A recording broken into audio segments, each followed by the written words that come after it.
smile.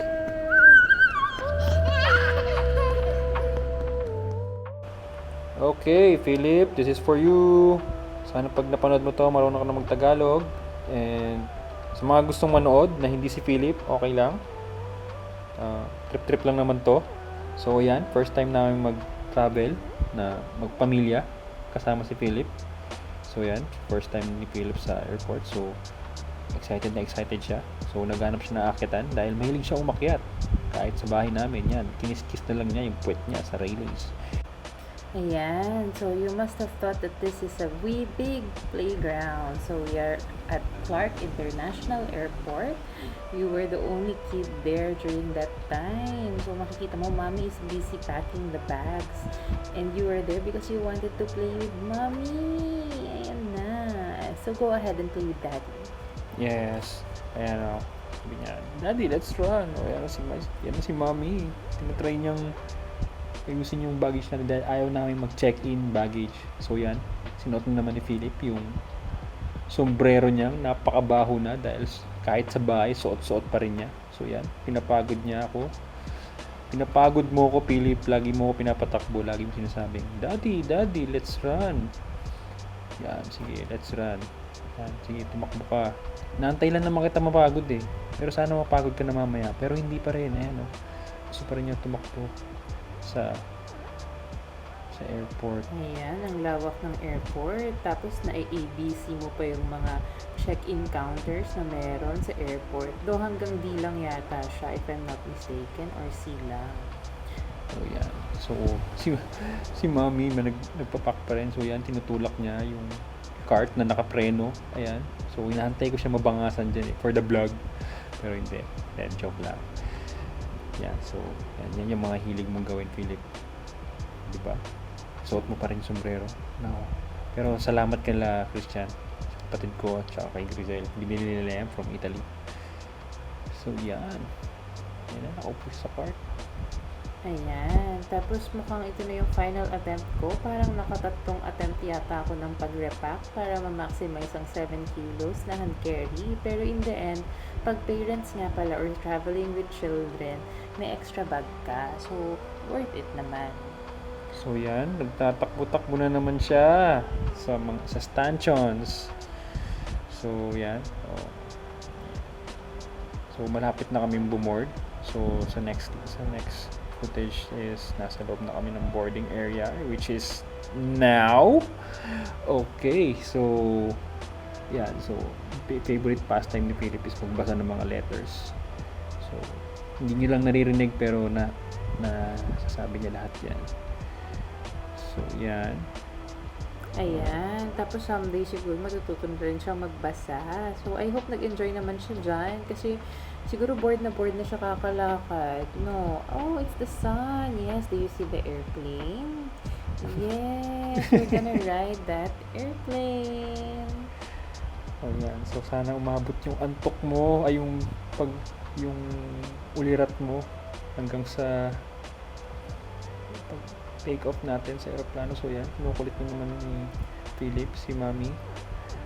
So, yung nanay mo, nag-aayos pa rin ng baggage. Hindi pa rin siya mapakali. Yan, kinukulit na ni Philip. Kinukulit mo na si Mommy. Ayan, sinasakal mo na. Mukhang intok ka na talaga. Anong oras na ba to? 6? Nakipaglaro pa nga siya sa ibang passengers nung time na yun Pero oo, mga 6:30 na yan. So yan. So, habang nag-aantay, pakita ko muna sa inyo yung airport boarding area. So, relax ka muna dyan. Makinig muna kayo ng music. Yan.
So, yun na nga.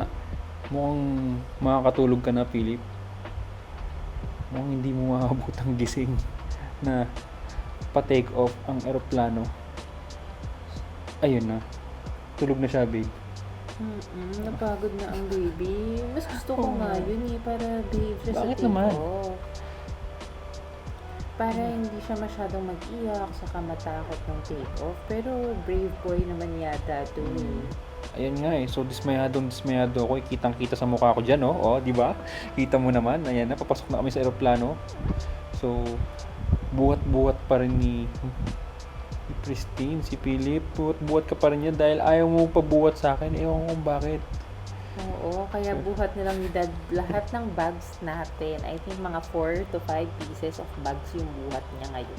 Na pwede namang i-check-in. Pwede namang i-check-in yan, pero gusto pa rin namin siyang i-hand carry dahil ganun kami katipid. Hindi. For convenience din yun, Dad. Para pagkadating natin ng Boracay, hindi na tayo maghihintay sa luggage bell. Ganun ba? Sorry. Ayan. So, unfortunately, hindi mo na nakita yung plane na talagang sinasakyan natin. Kaya ito, may pa-video ang iyong daddy love. Yan. So, yan. Papasok na tayo. So, yan.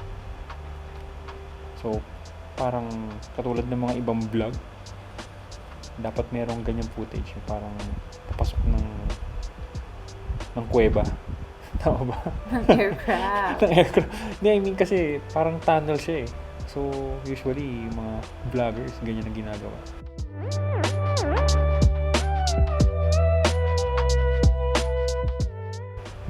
So, ayan na. Papasok na tayo, babe. Nasa aircraft na tayo. At pupunta na tayo sa ating seats. Seats, I think, 4ABC. Sayang, hindi mo na nakitang alphabet. At hindi mo na na-enjoy ang ating pagpunta sa seats natin, baby boy. Tulog ka na eh. So, ayan. Tingnan mo naman, napakausok ng loob ng aeroplano. Huwag ka mag-alala. Safe tayo dyan. Disinfectant lang yan dahil galing tayo sa pandemic. Kung alam mo lang yun. Isa kang pandemic, baby. So, yan. Hinahanap na namin yung seat namin. Buti na lang, tatluhan to. So, yan. Tinatry ko pa nga siyang gisingin dyan eh. Tingnan mo. Pero sabi nga nila, biruin mo na ang lasing, huwag lang ang bagong gising. So, stay put ka lang dyan. Kaysa magsisigaw ka sa loob ng aeroplano. Oo, sabi ko sa'yo, huwag na natin gisingin. Kasi kesa naman sa matakot ka at mag-iyak-iyak. Kapagod na pagod ka no. Tingnan mo naman ang hiling na ng tulog mo. Yeah, selfie muna dahil yan ang uso.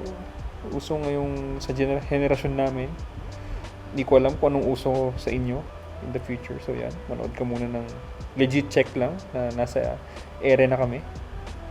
And the next footage is paland na tayo ng Katiklan. Okay.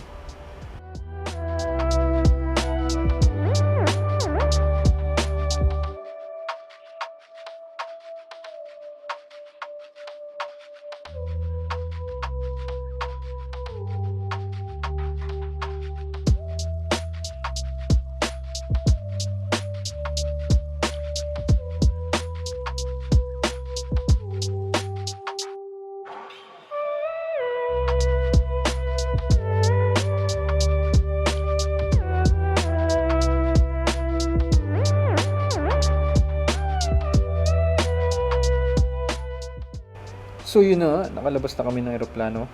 Yan, ang pangit ng tsura ko niyan, pangit ng buhok ko. Pero okay lang, pogi naman si Philip.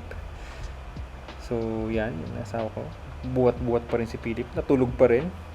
Tulog ka pa rin, Philip. Walang gising yan. So, ito na, nasa bus na siya. First time niya sa bus at kumakanta siya ng The Wheels on the Bus. Hindi mo na narinig pero siguro sa ibang mga videos makikita mo na meron kang mga videos na kumakanta. So yan, sa mga driver, chill lang. So yan, pasakay na tayo ng bangka. Balance si baby, ano. Yan, malapit tayo matapos. At ayan na, papunta na tayo sa Katiklan. Actually, sa Katiklan na, patentisaan. Bye-bye, guys! Bye!